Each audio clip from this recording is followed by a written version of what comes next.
This conference will now be recorded.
All right. You know what He had them all to himself, too. your voice is turned on over there. All right, it's a little after 6:30. Let's go ahead and get started. We do have a quorum. We have 5 members present. We also have, I understand, Mike Snyder online.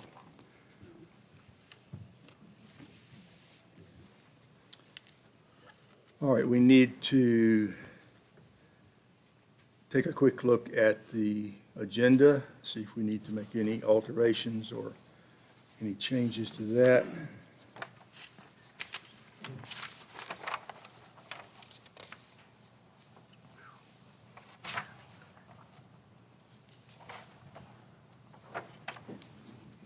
All right, does anyone see any need to make any changes in the agenda?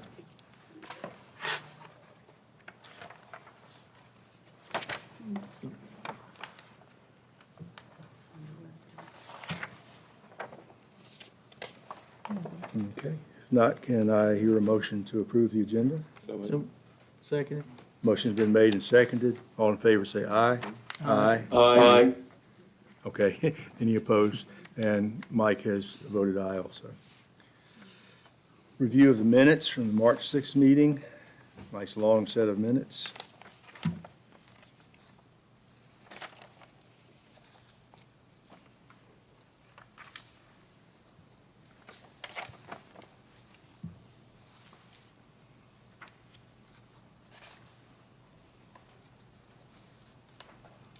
Chairman, I'll make a motion to accept the minutes as submitted. Okay, motion's been made, Second. seconded. All in favor, say aye. Aye. Any opposed? Okay, thank you. All right, we have one case actually tonight to look at. We've got some previews of two. So beginning with case number SP-04-24-02, the applicant, Madison Holdings LLC, Mr. Powell O'Bannon, has submitted a site plan application to develop 7 mini-storage buildings or structures on a 6-acre M1 limited industrial zoned portion of a 39-acre lot. Each mini-storage building or structure would measure 180 feet by 65 feet, and the total number of individual mini-storage units would not exceed 400 units. In August of 2021, the subject 6-acre portion of the 39-acre split-zoned lot was rezoned from R1, limited residential, to M1, limited industrial with conditions by Madison County's Board of Supervisors. The applicant has submitted an erosion/sediment control plan and stormwater management plan to the Culpeper Soil and Water Conservation District and Madison Department of Environmental Quality and Virginia Department of Environmental Quality, or DEQ, respectively. These plans are currently under review and pending approval. The subject lot does not contain a postal address, but is located on Fishback Road, Route 722, roughly 950 feet from Fishback Road's intersection with North Seminole Trail, US 29. The lot is identified on Madison County's tax maps as 40-22. Okay, at this point, since we can't get too much information from Jonathan, is the applicant here? Yeah. Yeah, I'm trying to get up. Well, hey, Well, Joe, we we'll could- bring you a mic. Yeah, yeah, there you go. Mic.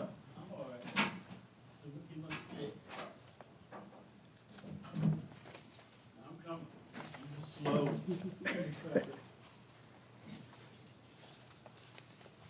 My name is Joe Daniel. Mr. O'Bannon is not doing well. He's got some health issues, and so he will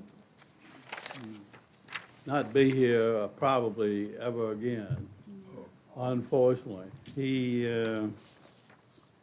Hopefully, we're hoping for a miracle. He's going to the hospital again next Wednesday, and to have some tests run and that sort of thing. But he's like me, he's old and decrepit. He and I have been working together for over 50 years. So that's just the way it is. But I'll try to do my best with any questions you might have. Okay, thank you. Does anyone have a question for Mr. Daniel? Just had the, Yes, sir. Good evening, Mr. Daniel. There is, the county has a site plan application package submittal cover sheet. It's about 4-page checklist. And I wondered if, because that's, really, we need that to see what's been done and what hasn't been done. I wonder if you were given a copy of it. I could certainly give you a copy tonight. Well, I don't know, but everything will be done. It's just, I don't know whether it's been done or not. Yeah, well, it's Mr. not in our Weekly, package, so. We were working with Mr., I think he quit. Yeah, Mr. Webb. And, but Powell has been meeting with him about once a week. And I'm sure that whatever he requires is either been done or it's in the process of being done. Okay, thank you.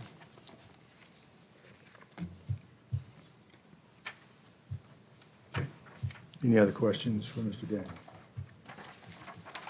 I will say, Mr. Chairman, I talked to Mr. O'Bowden a week and a half ago, and he told me he pretty much completed everything he needed to do for this application. And Well- Mr. Chairman, talking to Mr. Weekly, before this meeting, he said that it was on course for going for the April meeting for the Board of Supervisors for their decision, but that it was on schedule.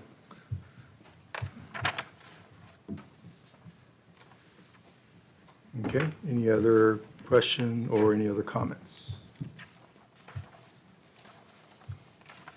Okay, yeah, this has been discussed quite a bit already, so. Yeah, Mr. Smith's, Mr. Smith's question, I think, is basically, in the ordinance for site plans, there's a very specific list of requirements, and the package that we have does not meet those, so we just needed Well, to. I've got it right here, something called a Madison County Site Development Plan Technical Review Checklist. Mhm. And it's got, I'll show you, it's Yeah. got everything checked. I don't know what this means. One of those in our package. Yeah, it's in your packet. It is in my package. I just looked at it. It's page 2 or 4, but who knows what page it really is in this file. But we, is that it? Yes, sir. I don't see that, but, I'm sure everything's been done that needs to be done. You can have that one. It's an extra The copy. things that are not checked are things that you gotta wait till you go out and start development, and you wouldn't know these things At this point, at this point. yeah. The ones that I read anyway. That's the way I understand it, and, but whatever. You know, we've been doing this a few times, and we know that we gotta check all the boxes and make sure it's done according to the county plans, and actually, on this project, we have an engineering firm from Richmond doing the work.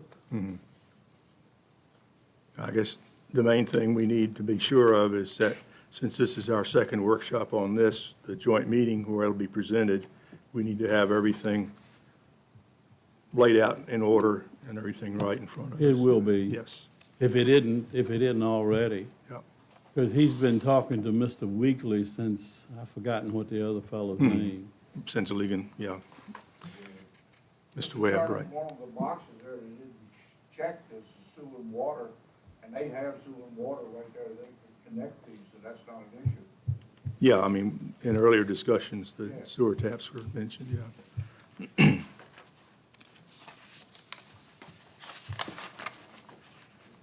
Okay. I think maybe that's what Mr. Smith was looking for. You have something in your packet, Pete, you have something in your packet that shows that? I do. I got the same thing as Mr. Daniels got over here. Probably about 20 pages in. I'll pass that down to Pete. Maybe I was special when you were. Well, that's what they're supposed to be working off of now.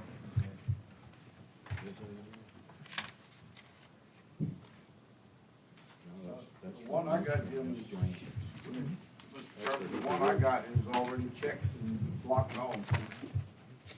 Okay. All the things- all Is the that for, things that's is been that for done. Hoover Ridge, or is that for? No, this is,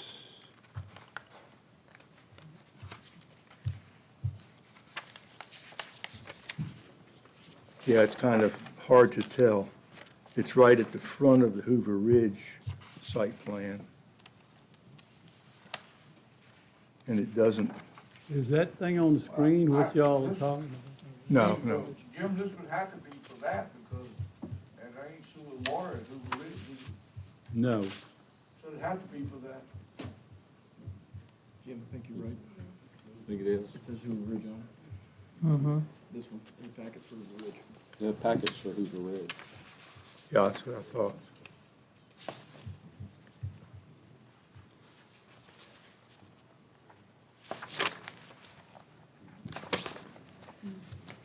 Yeah, it appears that what you're looking at is the one that goes with Hoover Ridge.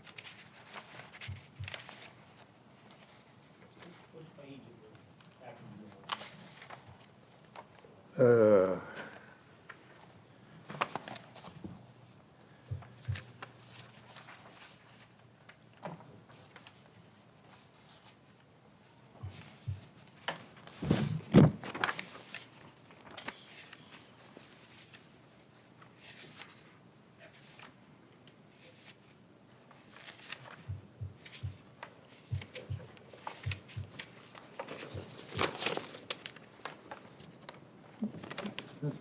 It's on the back of the 15 sheet.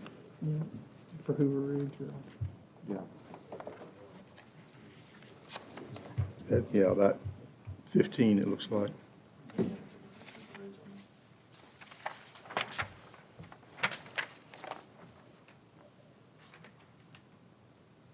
Okay, yeah, you're right.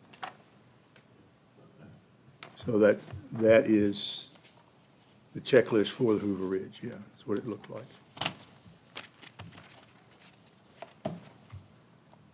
But that's essentially one of the things we were looking for.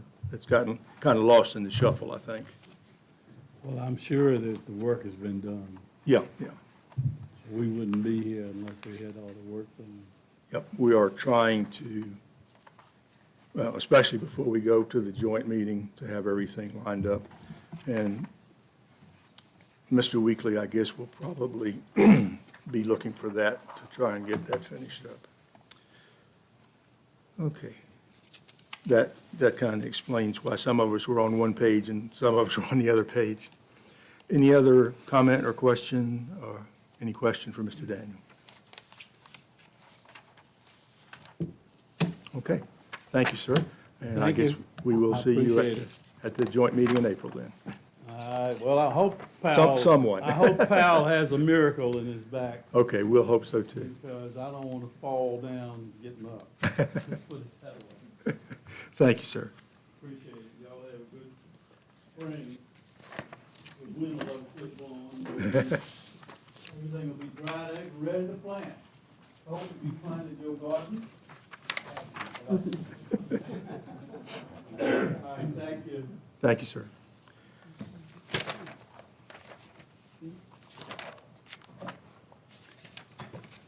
Okay.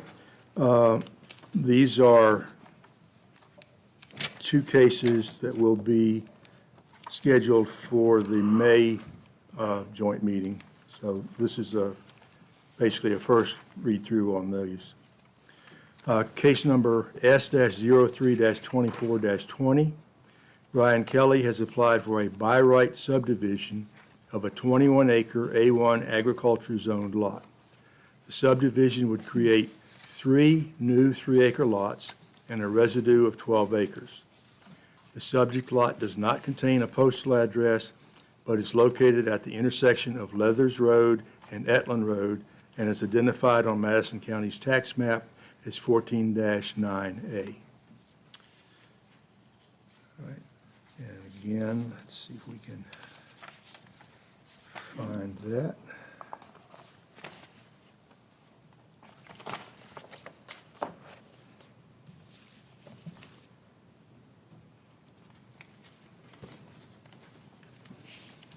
Okay, do you know if Mr. Weekly had anything to add to that, or just? Only to add that the site plan's been submitted to DEQ. Oh, I'm sorry, wrong one. Yes, it's been submitted to DEQ. No. He's got VDOT and VDH approval. Those were the only two updates. Okay. Thank you. All right, is the applicant here? Yes, sir, if you would come over there, identify yourself.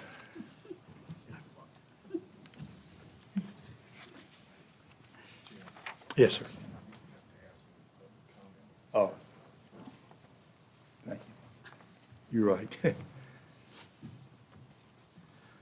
Okay, yes, sir. Yeah, well, thank you for calling me up here. I'm Brian Kelly, and got the 21 acres along Etland Road. And as you correctly said, sir, it's a by right subdivision, 3 3-acre lots, and then I'd leave a residue. Was working with Mr. Webb in the beginning, and then more recently, Mr. Weekly. VDOT's been there. REC has been there. Soil engineers been there, was tested, submitted, signed off by Department of Health, and happy to answer any questions.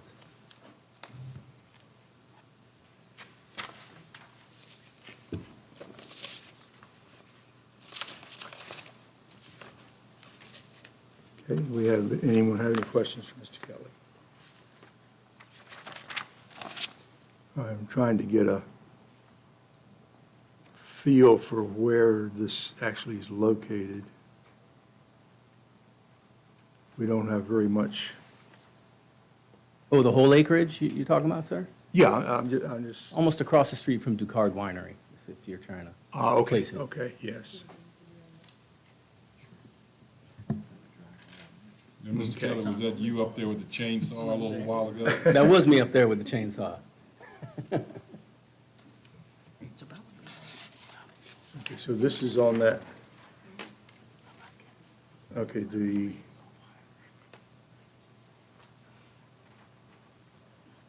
across from Ducard, so that's a pretty steep hillside there, isn't it?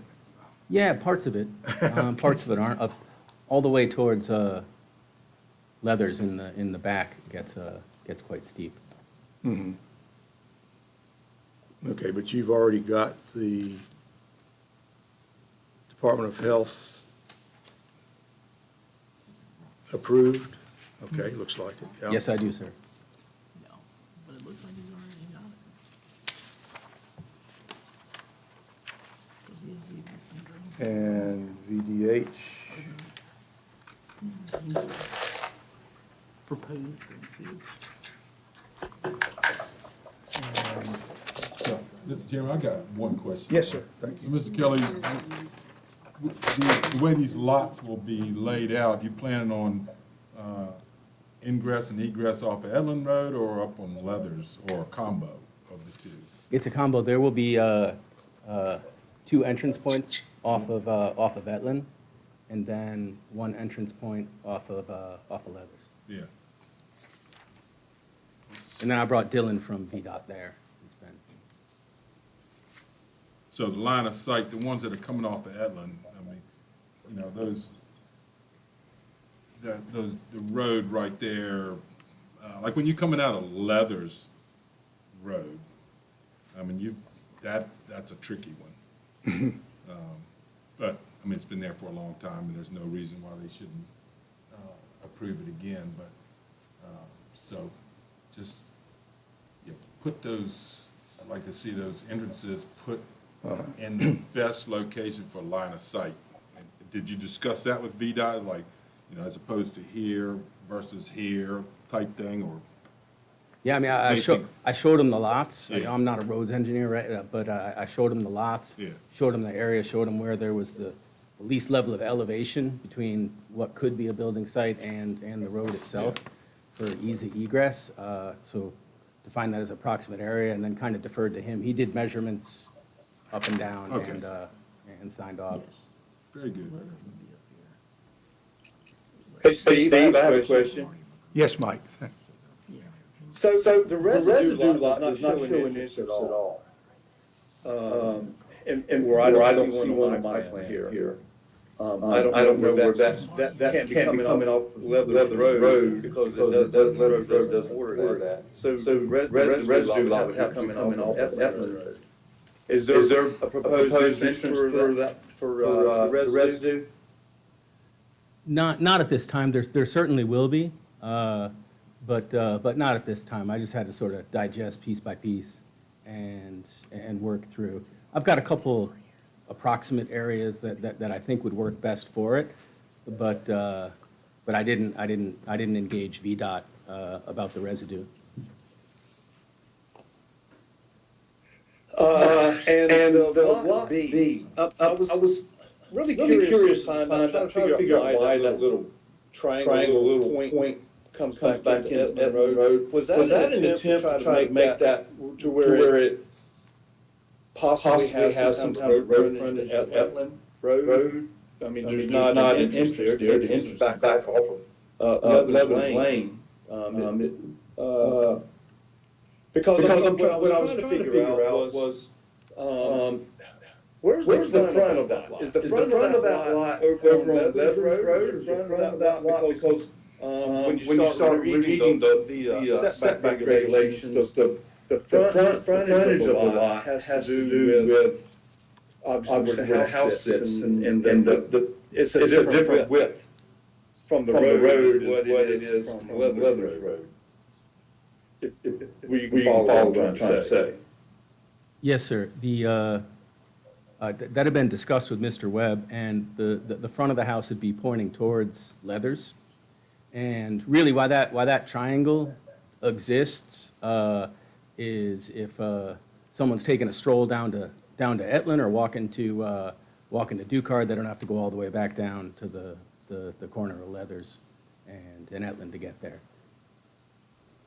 But it's at an angle so that at that exact point, that property touches Etland for about an inch, right? That's why, as a triangle, it comes in that perspective. So there'd be no driveway access or anything of that nature there. So your front yard is still off of Leather's Road? Yes, sir.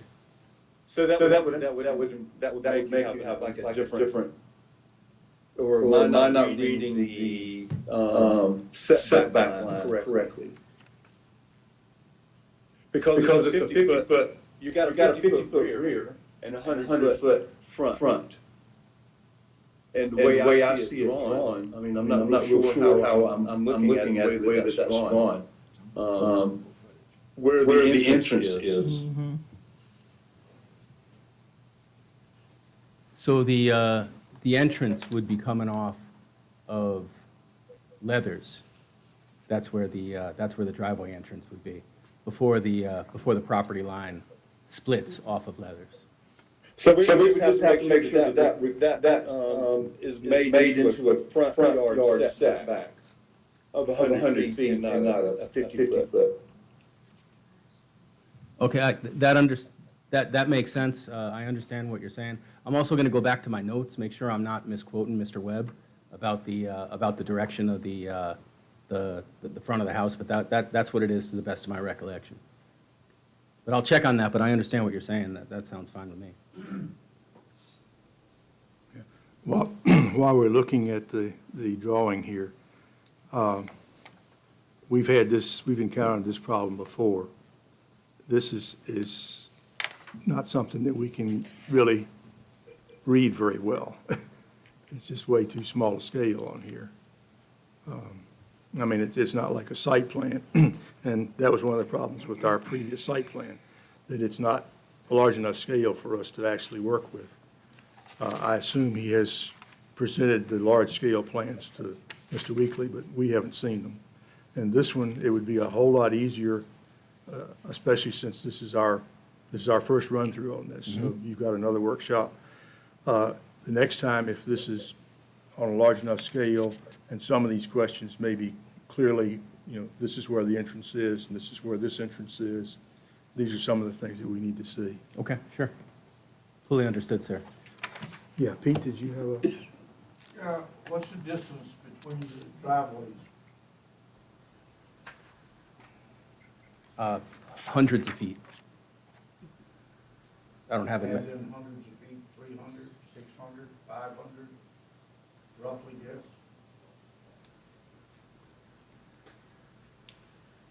$300 to $400.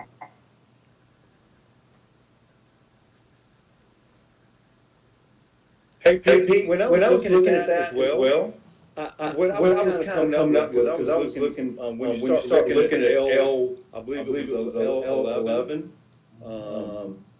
where you're probably looking at lot A, where the entrance is compared to the entrance to lot B. Is that probably what you're referring to?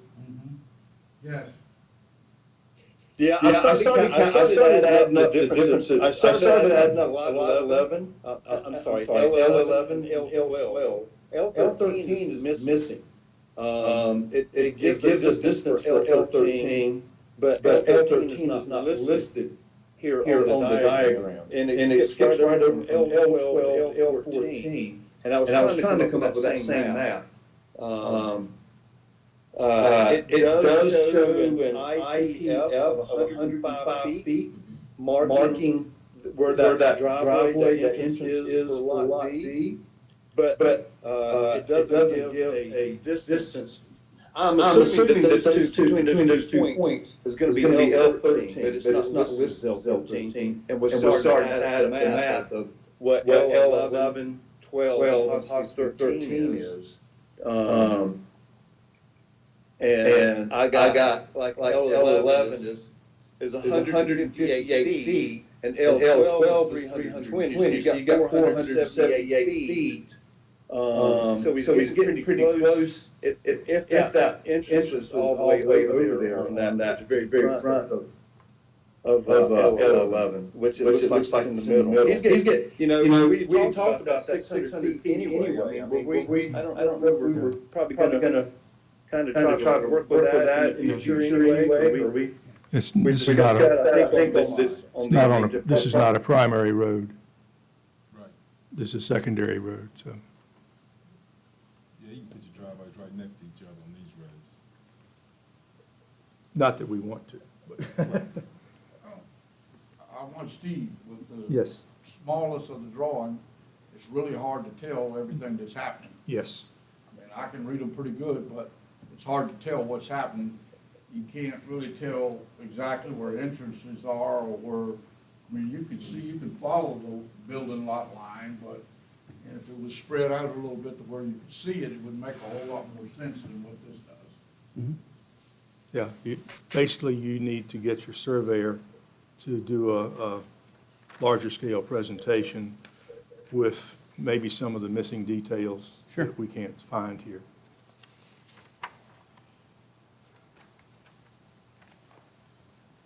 Any other question or comment here? Okay, hopefully we'll have something we can read at the next meeting. Okay, at our next workshop, rather.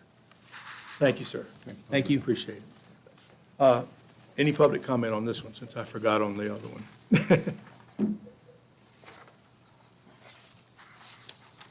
All right, just in case, did we have any public comment on Mr. Daniels' presentation? Okay, thank you. Thanks.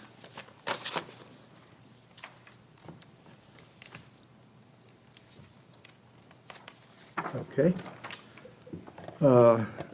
This case also is scheduled for the May joint meeting, so that means we do have, this is the first workshop on this one. Case number SP-05-24-01. The Madison County Board of Supervisors has submitted a site plan application to develop approximately 6 acres of Hoover Ridge Park. Hoover Ridge Park consists of a total of 181.882 acres and is zoned A1.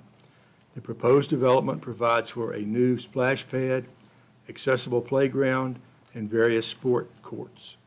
The applicant has submitted an erosion/sediment control plan and stormwater management plan to the Culpeper Soil and Water Conservation District and the Virginia Department of Environmental Quality, DEQ, respectively. These plans are currently under review and pending approval. The lot is identified on Madison County's tax map as 48-43C. Okay. Any notes that Jonathan forwarded to us, or? Yes. Okay.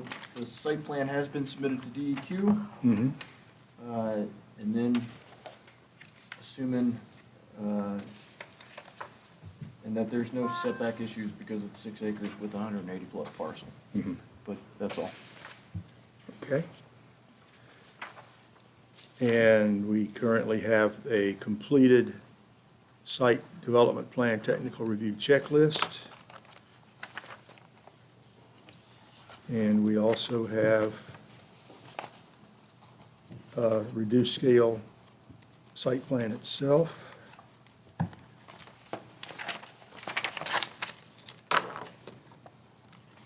And let's see, the applicant, yes, and if you would, identify yourself, and we'll go from there.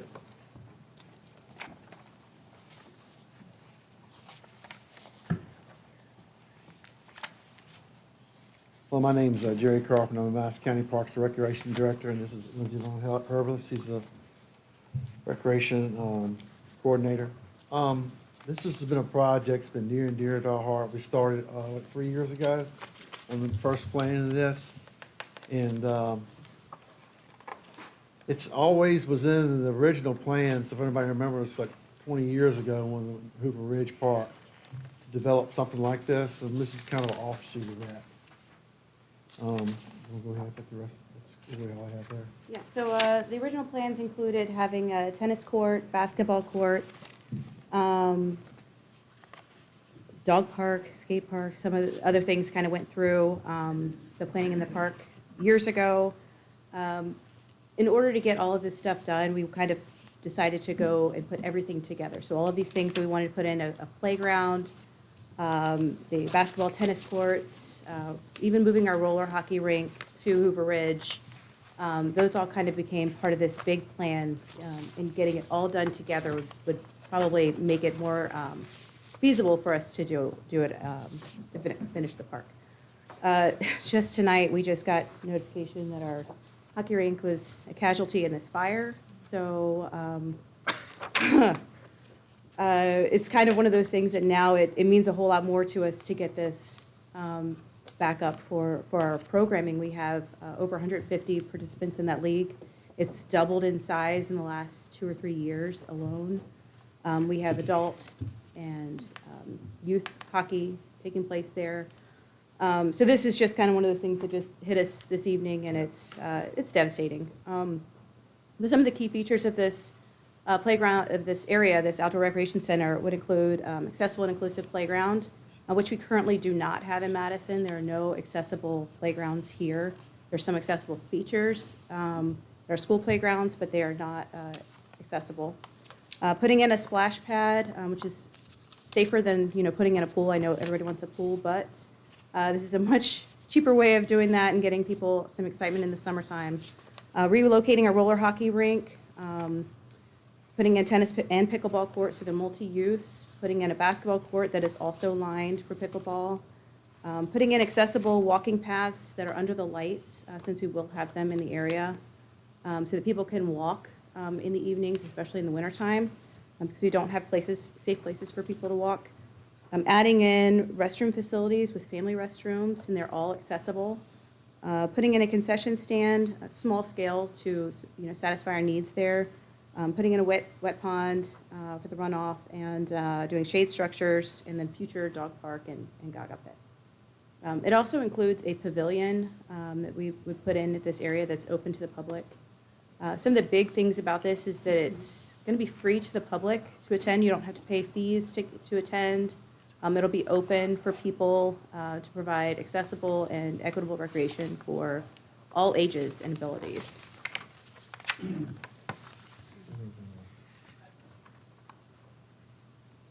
Thank you. Does anyone have any questions or comments? I think most of you are given the big blue book that has details of why we picked everything. I mean, everything in here was handpicked with the people who'd be using it. I did a lot of research on the playground pieces, visited a lot of parks, visited splash pads. Our summer camp groups come and they go to the playgrounds and splash pads all over our region. So we kind of used that knowledge and those research skills to kind of figure out what would be best for us here in Madison and what we don't have and what would be good for our area. So everything was handpicked, give you reasons as to why we picked things that we did, kind of where we were thinking with some of the items. And then this section here is just kind of a brief overview of what you have in that book. One of the cool things about it is it'll also be open to the Boys and Girls Club and other different organizations in the county. It's really gonna be a special project that we put a lot of heart and soul into. And I think it's something that will make the county proud. You know, we've kind of designed it also to grow with what we need it for. So if we don't have any use on basketball courts, they can be converted to pickleball, or we can change things as we need them. If it never gets tennis use, we can take down the tennis nets and use just pickleball courts. The roller hockey rink is multi-use. We could put volleyball courts on that. We could play dodgeball, foosball. Our summer camp groups can use it. We can do skate nights, programs and activities out at the rink. There's a lot of green space still planned in the area, so we can do, you know, big events there with, you know, putting in our bounce houses or doing grass volleyball, yard games. We've got a bunch of those things that we use already at the park, but it could be like a place where families can go and stay. We've got a food truck area planned in there as well, so that, you know, if we don't serve a concession stand, we can always get our food trucks to, you know, feed the public for those events and activities that we have there. So we're not responsible for feeding everybody, but they also have an opportunity to stay and play and really be with family, be with friends in a safe atmosphere that promotes, you know, health and wellness, community, family fun, and everything else. Mr. Chairman, if I may? Yes, sir. Employment impact, will y'all be hiring the staff or to run this once it's up and running? Or is it doing self-sufficient? So it should be self-sufficient, except for the splash pad will need to have a contractor, you know, do the chemicals every day. So that is something we plan to hire out. And, you know, on weekends, we would have concession staff that are, you know, pretty much it's going to fund itself for the concessions. But as far as having people on, you know, additional staff needed for that area, we just need it for the park in general. We have, I don't see it needing, like, we would need another person now that could help with this in the future. But as far as like having to hire a specific person just because of this, no, it would just be the maintenance of the splash pad those 5 months that it's running. So janitorial and bathroom maintenance is all handled too? Same thing, same that we already have it in the park, so we would just add that to the list of duties that we hire out for. Have Will y'all that done, open and close down? The splash pad would be on a timer, so those would automatically turn off certain times of the day. The park is already open dawn to dusk, and we do have officers that do patrol. As far as security, that kind of thing, I mean, most parks are just open unless they're, you know, they're closed hours. So it would be just like any other public park, where, you know, if you're there after hours, you could get in. Or hockey, use it at nighttime. Yeah, like in the wintertime, it would be open and probably until hockey finishes practices around 8, and once the lights go off, it's closed. 3 questions. You said there would be walking trails, or you're upgrading those? Okay. So just the walking path that goes around the perimeter of the area, and then all walking paths through it. So Okay. I don't know if you can even see it on that. So if you see like the rectangle that goes around the whole thing, that's all going to be paved, the walking path that goes through it. So it'll be kind of in a loop where you can walk in there safely. Was it 8 foot? Do we do 8-foot paths? So you can walk there. And then future plans would include trails that kind of go around the border where the creek is, that's not part of the actual development area. That's future plans for that part. But there is a walking paths, almost like kind of like a track that goes around the whole thing. Okay. And the second question, I saw sport courts were mentioned. Is that sport court as in the folks out of Utah that have the energy absorbing deck grids? So hockey does have a sport court-like surfacing. The others would be asphalt, I believe. I think the Okay, tennis so and the pickleball would be asphalt, not. Unless we have really good Good. funding that gives us something better. Well, that's a never-ending Yeah. liability. But you know, the pickleball community is growing, and they Oh, yeah. may, you know, eventually fund We fund get that. asked that all the time Yeah. about pickleball. Okay, because I put in a sport court for the kids in Northern Virginia, and those grids are expensive We to should talk replace. to you about this. Yeah, well, you'd be getting in a knife fight for court time, so. And have you done a fiscal impact analysis on it? And does the county has planning ever done that? Do we do fiscal impact analysis? Steve, do you know? that I know of. The only thing we've ever requested that for that I know of, and Carter, you can speak to this too, is solar farms. It's kind of been a thing for planners for 75 years. I just wonder when we're going to get on board. Okay, thank you very much. I have one question, Yes. Mr. Chairman. Of course, you know I would ask this question. How's it funded? Is it county funded? So right now, we have raised, you know the numbers. Go ahead. I do. So the county did put in for the engineering last year. They allocated $212,000 towards the engineering part, which is the part that you see in your packet. We have raised just outside of that almost $250,000 just between our Parks and Rec and our nonprofit that supports our park, Support River Ridge. So we've been fundraising. We just got a grant from Culpeper Wellness Foundation, which gives an additional $100,000. And they're prepared to write that check once we have enough for the infrastructure. So it's all set out in phases. I don't believe you have the preliminary engineering report that breaks it all down by the cost. But essentially, it's divided into 4 phases. One is the infrastructure. Phase 2 is the playground and splash pad. Phase 3 is the roller hockey rink, and Phase 4 includes all of the courts and the pavilion. Right now, we're still working on funding for Phase 1. Phase 2, we have a donor who's interested in funding Phase 2, which is $1.4 million is allocated to that. And then the roller hockey rink, our roller hockey group has been fundraising for months, and they're probably about $120,000 of that money that we've raised so far. So they're probably about half of what we, probably about half and half of infrastructure and towards the roller hockey rink. The total cost is 3.545. 3.4, and right now with the pledged funds and committed funds that people have, said they were going to donate, we have about $2.2 million that has been allocated to the project. So we still have 1.2 to go. Of the 2.2, only the 212 was public money from the county, the rest of Right. it was private? We're getting there. Do you have, since you're talking about a staged process, do you have some kind of a timeline in mind, or is it dependent on funding? Funding. Dependent on funding, okay.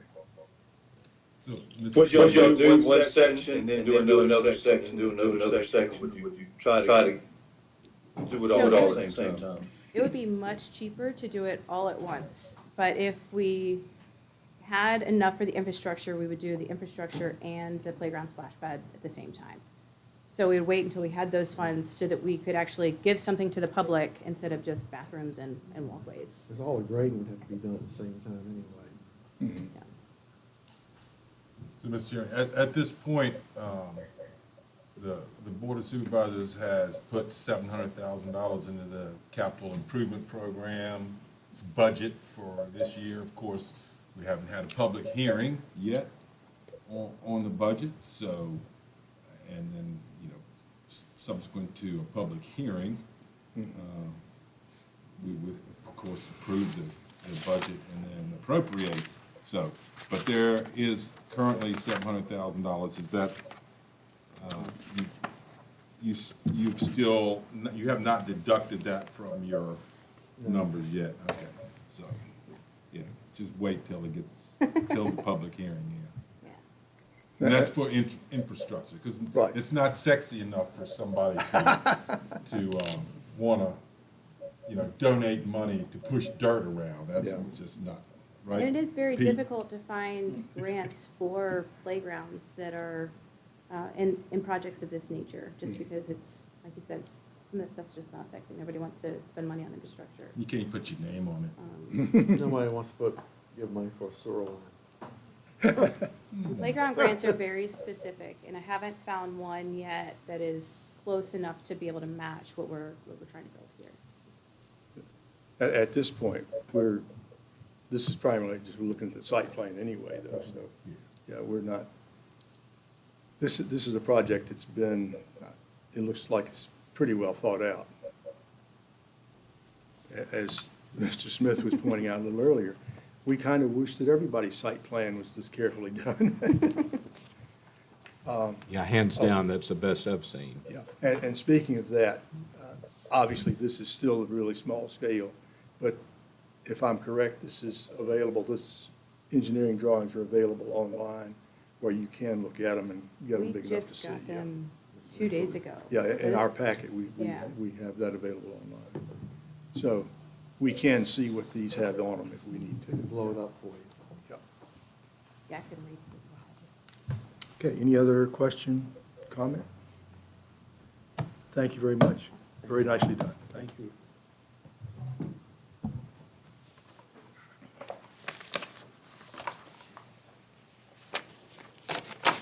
Okay, so I don't forget a third time. Is there any public comment on that?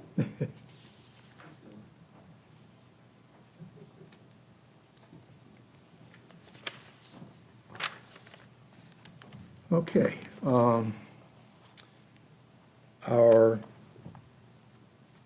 We have two other things scheduled here. A is a consideration to amend Article 20-15, the definition of an automotive graveyard in the zoning ordinance. And I guess, does our Mr. Weekly substitute have anything to add, or Mr. White, do you have anything to add there? I'll open the floor up to the folks that were actually on the subcommittee, but I reviewed their work.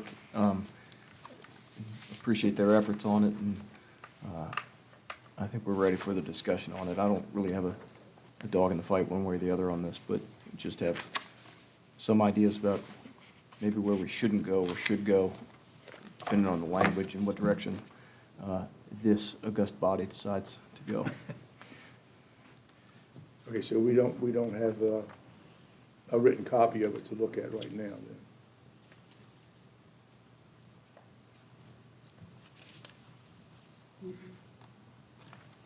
I know that you had been Right. making some comments, various emails and stuff. Right, with that subcommittee. Yeah. I have no, I don't believe it was part of the packet, but I don't know if that was a deliberate decision or an oversight. Yeah. All right, well, let me raise 2 points on it then, and then we'll see what discussion we have. If I remember correctly, we started out looking at the possibility of refining the definition somewhat. And I believe you found that our definition that we currently use is fairly well in line with the state's. I think I remember seeing that. And the other point was, is this primarily an enforcement issue rather than an ordinance issue? Because there are, if I understand correctly, there is enforcement written into Madison County's ordinances and regulations. Right, and I'll open this up. It seems to me we could make it a little bit more clear, I suppose, is what we could do in terms of revising our ordinance. And then it looks like a decision point for this group to consider is whether or not, if you do a boundary line adjustment, can you still have, to a non-conforming lot? Is it okay if that is still a non-conforming lot, or does it have to now turn into a conforming lot? Or is it good enough that it just turns into a better non-conforming lot? Okay, so, That's one issue. yeah, we just jumped to the boundary line adjustment. Oh, I'm sorry. Oh, my bad. Before we do, does anyone have a comment or any discussion about either the need or the way forward on addressing the inoperable vehicles, Oh. automotive graveyard? I apologize. That's- I was way off. So I think our definitions are probably good. I think, in my opinion, we've got an enforcement mechanism, a civil penalty for, right, and it's a question just how much manpower do we want to throw at that? I know we tend to be reactive to it, which is totally fine. Then the other question might be, the second question might be for the larger scale junkyards that we have. Let's say either they're approved by SUP or they're grandfathered in. Do we want to create something that shields them from public view, screens them? Do we have some sort of fence ordinance, or you got to cover them up? That is authorized, Dillon rule-wise, we could enact an ordinance like that. So those are some introductory thoughts on that topic. Hey, Steve? Yes. If I remember right, one of the considerations, one of the things that we were talking about is this was how we try to get a farm vehicle in and about, and going around this. That was one of the thoughts that need to have some discussion on. Yeah, I agree, you're right. And in fact, it was pointed out to us a couple of times that it's not unusual to have more than 5 farm vehicles sitting around the farm that might meet this inoperable vehicle definition, so. Well, one of the things you're really gonna have to take into consideration is, since we started this, I just kind of look when I'm going around, and every farmer out there has saved an old combine, or saved a tractor, or saved a truck or something where he can go get a part off of. And you have to be really careful how you do this or how you word this, because, these farmers, they're gonna go tell you, take a hike, I need to keep this, I might need it for my truck. And it's a lot of that throughout the county. And, farm vehicle, I know we're using that term, that's got sort of a definite definition. And then farm equipment may mean something else, just the easy ones like a tractor, does that count as a farm vehicle? Are we talking about those things? We want to expand it to those, all sorts of different mechanized farm equipment. It's just sort of the rubber meets the road in terms of enforcement, what counts as what. Yeah, so it would probably have to have an explicit exemption for actual farm equipment as opposed to farm vehicles, like the grain trucks and things like that. I'm reading this from the February 20th agenda, and it says 5 or more motor vehicles any time. Yeah. So maybe we can work with that statement. So what's gonna happen, and how far are we gonna go back, or what method are we gonna use? Because there's a lot of people gonna holler, well, I'm grandfathered because I've been doing this for 40 years. And we got a lot of those situations where we've got a lot of people that has got junkyards like that they've had for 40 years. Yep. So are you gonna say, well, you can't be grandfathered in? I mean, Super fact specific for each one of those people, right? Whether they've been in continuous use for it, and then the other question, like I said before, so if it's the larger ones with lots of cars, then, are you interested in doing some sort of making them screen it, making them put a fence up, or otherwise cover it, or put it indoors? Or limited highway use vehicles. Or limited to highway use vehicles. Right. Yeah, that would be a relatively simple way to avoid the farm equipment. Okay, any other comment on that at this time? All right.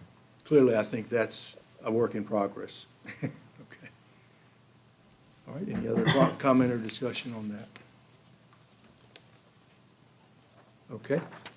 Item B is the boundary line adjustment. Well, okay, I'm not sure we need public comment on these, but is there any public comment on that discussion? Okay, Alan, anybody online? okay. Very well. Okay, and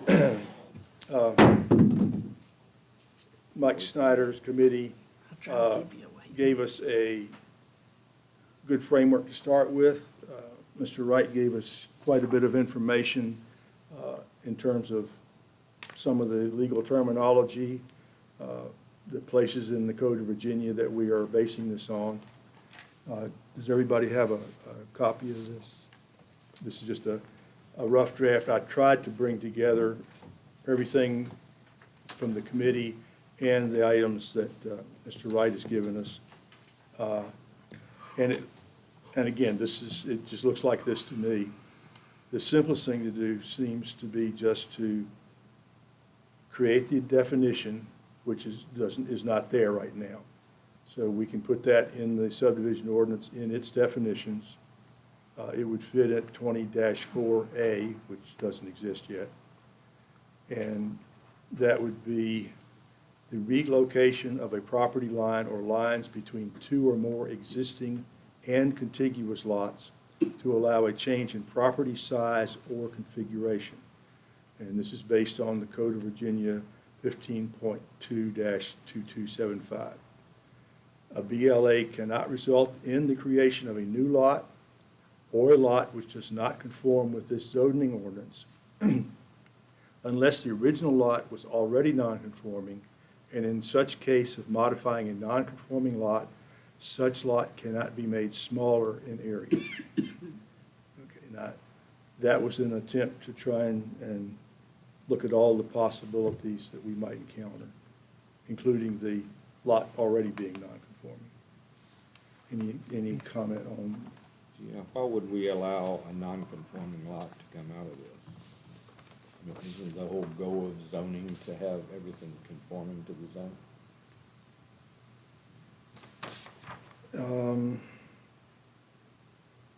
I think. It's just non-conforming as to size, it's certainly not non-conforming as to use. Right. This goes back to the, I doubt if this is peculiar to Madison, but we have large numbers of A1 lots right on down to 1 acre, some of them even less than that. We have R1s that are 10 or 12 acres. So they're just scattered all over the place. And my thought on this is, if it, I hate to say something the way Ligon would, but if it improves the lot, making it larger, even though it's still non-conforming, shouldn't we let the landowner have that option? And that's why I put it that way. That's for discussion. And if it sounds like we don't want to do that, we can easily mark that part out. Well, then truly, if it was before zoning, it's not a non-conforming lot.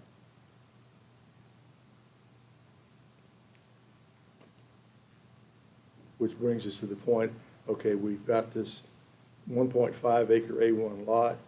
We do a boundary adjustment with a neighbor. He's now got 2 acres. So maybe he's got a place where he can put a drain field, or he's got a place where he can put a driveway out to the road or something like that. It's still a non-conforming A1 lot, but we have improved the situation. Unless we somehow changed the adjoining lot so it was no longer conforming. Something to discuss, I think. I think a lot of this kind of comes into, when we start thinking about this, in my opinion. Mm-hmm. When we start talking about changing a non-conforming lot and keeping it in a non-conforming, we usually think about what has happened recently, and that is trying to create something of a buildable lot instead of something, as you just described, as something less than, something to help out as far as the septic area, and a much less desirable thought than helping a building type of scenario. Mm-hmm. Yeah, with what we have now in the ordinance, it simply says, and this was ignored, but anyway, it says specifically, it cannot result in a non-conforming lot, period. So the question is, do we want to modify that at all? Can they still, if that was truly something that was going to help out in the ladder what we just talked about, is that something that could be going into the BZA and try to get resolved, or would this ordinance override that completely?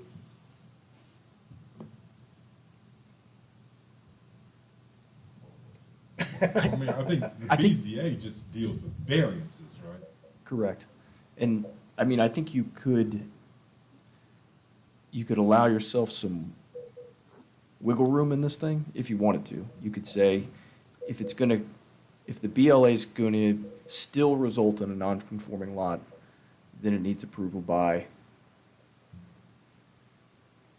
it can't be the designee, for example, it has to be by the Board of Supervisors proper. I mean, you could do some variation of that.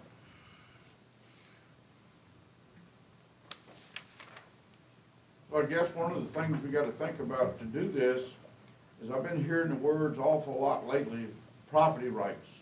You change this, you take away people's property rights.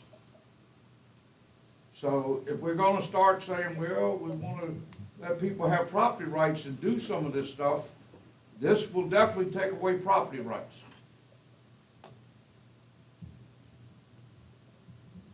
I don't know, Pete, the way I'm looking at it, Well, if you change the time, Cardy, you've got so many years now that you can change and do boundary adjustments. If you change that where it would be 1 year, what this is saying, then that cuts you out from doing boundary adjustments where you could do them quicker and more often. we got a year in here. We got 10 years Yeah, now. well, yeah, right now it's 10 years. I know it's 10 years, but the way it is right now, they can move boundary adjustments around however they want. If we change this to a different wording, then they won't be able to move those boundary adjustments around however they want. Yeah, and Pete, I think that the larger concern we have and why we started going down this rabbit hole was people were running in, changing it, the clerk had to file.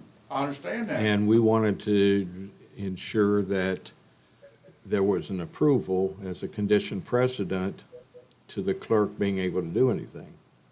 But letting me go in and do that gives me more property rights by going in and do that, then you change this and I don't have the same opportunity to go do more boundary adjustments. Yeah, but right now you can do them on a weekly basis, because. I understand. All I'm saying is, you take that away, you take away my property rights, because I could go up there every week and do something different. Do we want to take away the property rights and do this? Well, you scrap the zoning. Well, getting back to the definition, just the definition itself, do we have any consensus about whether just to take that last phrase out? And the new lot must be conforming? I don't think you can do that, Steve. It's just my opinion. Okay. Because there's so many lots that are in this county that are not conforming. And if I own 7/10 of an acre and I can get a well on the drain field there, how do you deny me from using my lot? Okay, so. If it was before zoning? So then, if I'm hearing you correctly, you're agreeing with that last phrase?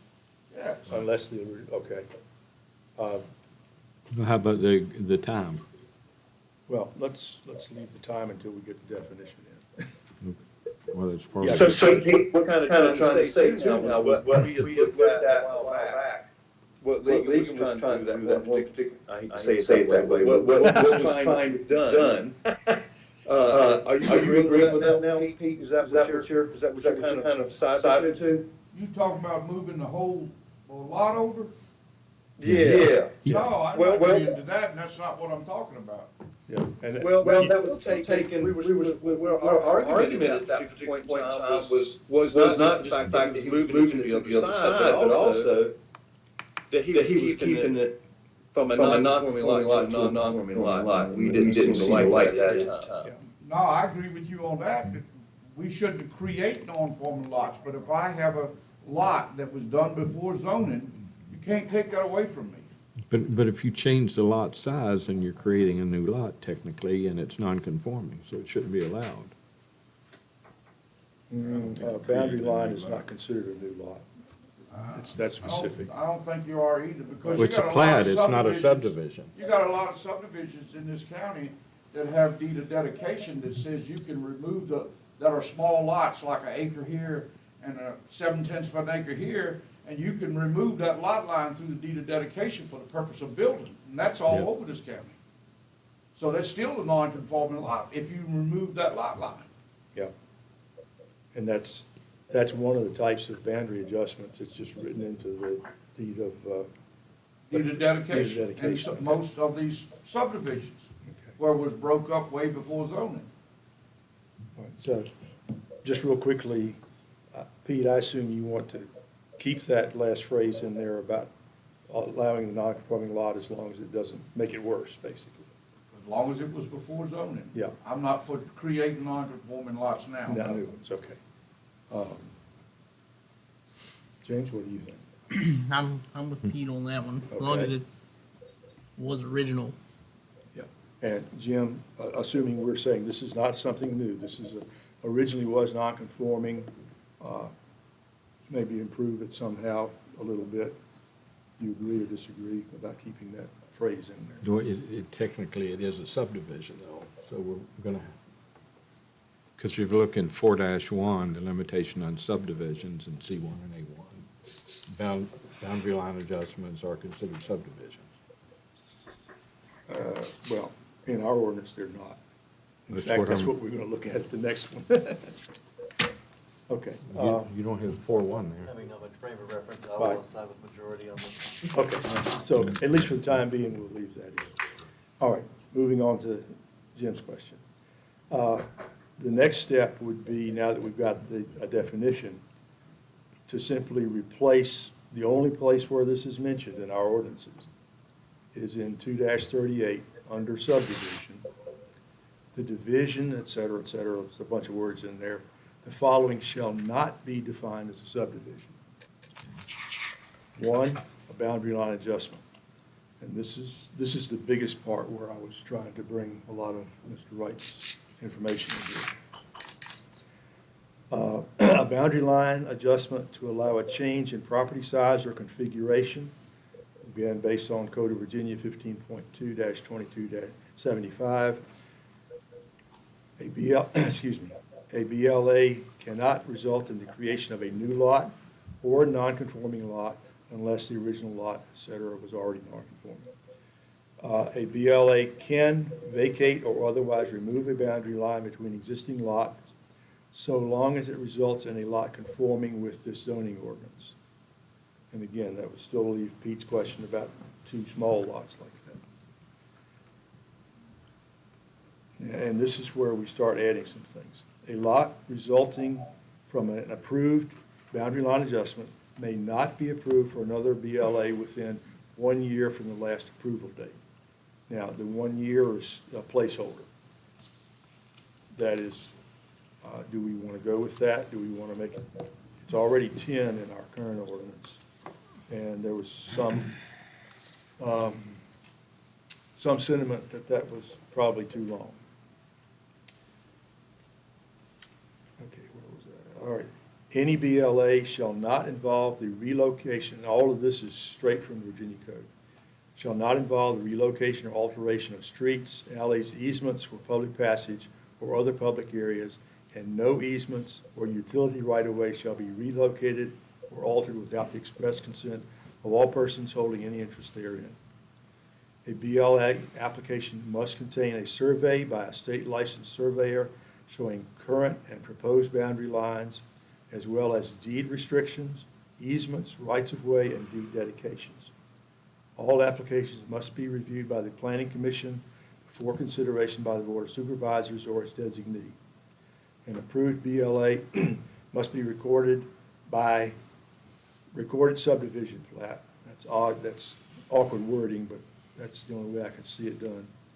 Or by deed in the land records of the clerk's office of the Circuit Court of Madison County within 60 days. A BLA cannot be recorded unless and until it has been approved in accordance with provisions of this article. And then it references the Code of Virginia, 4 or 5 things that are pertinent here. Okay, there's nothing in here that defines approval. Approved and approval is used a lot, but it says the applications must be reviewed by the Planning Commission before consideration by the board. I think it's assumed that the board is the only one that can approve, but we need to state that. All applications must be reviewed by the Planning Commission Before before consideration. consideration by the Board of Supervisors or its designee. Yeah, I think before consideration for approval by the Board of Supervisors. Okay, easy enough. And then scratch or its designee. Okay. Yeah, that was another point that we Yeah. wanted to. We've been in. Hey, Steve, that original one that I had written it, had more or less had that part in it, because I think Cannon and I had gone through it, made sure that had an approval in there. Okay, now the question I have for Hannah is, you know, I think I gave you a copy of the clerk's book on what she has to file. Is this gonna be adequate to be a condition precedent before she can file? It has to have a approval by the BOS. Yeah, it's, that last sentence Because she is, really would like the relief. I just wanna make sure we give it to her. I think the last sentence is very clear on that. Mr. Chairman, just a question. How many Yes. of these does the clerk receive each year? Is it We have a no, dozen, we have no way We of have no way knowing, of knowing, but I'm told because of the way a it's been lot, done now. Yeah, a lot? a lot. yes, A headache. Okay. and most of which, See, just Yes. so you understand why we're here, Yeah. what was causing this, people were going up to the clerk's office, do a boundary line adjustment, get them a new set of drawings, bring it into Ligon and say, And here's do- my drawings. it's a done deal. Yeah, She's already done it up there, so it's a done deal. And then do a super, And they and can then create all do the a lots they subdivision. wanted. The question's a good one, though, because because there's now the board, this body and then the board of supervisors that get inundated That was where I was going with. with, Is there- you is there know, gonna be now you've got the 150 of board these. boundary line adjustments versus, I mean, Right. but I see the. Well, that was- that might not be a bad thing, because then it would not be a perfunctory operation by anybody that just wants to go in a court and record it. But just saying that we're requiring it is adequate under the code? I am hesitant to opine on what Madam Clerk can say no to.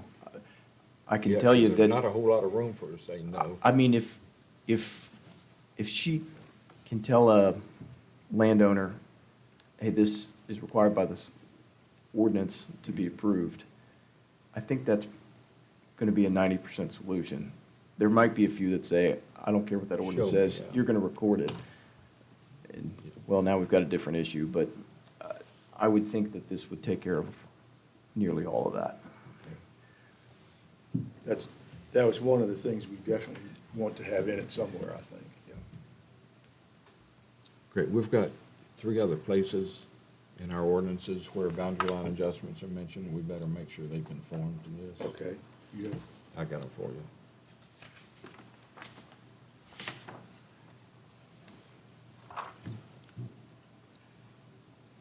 Plating requirements in the subdivision ordinance Plating, and okay.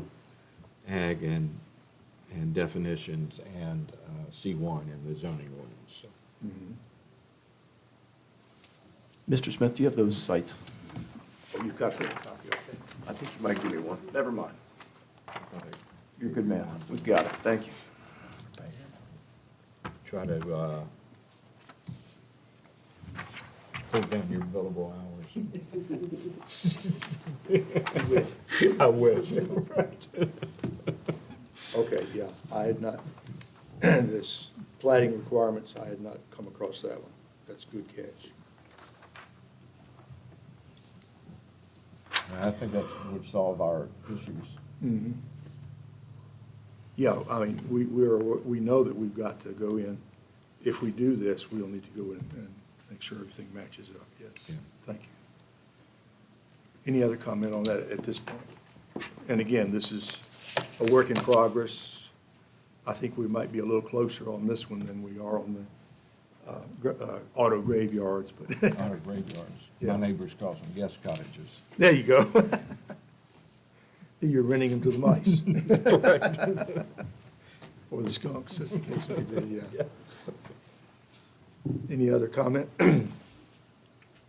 Did we come to any kind of a, are we any more closer to any kind of a time restraint on this, 1 year, 10 years, 5 years? We get, has anything been said there really to a? Good point, yeah. Do we want to leave the 1 year in place and let the board of supervisors change it, or? No, we really We'd be need to happy make to take a recommendation. Yeah, Right. well, I mean, I think the general consensus on the committee was that they thought 10 years was probably too long. And we've talked about this a little bit, but is 1 year not long enough? I don't know.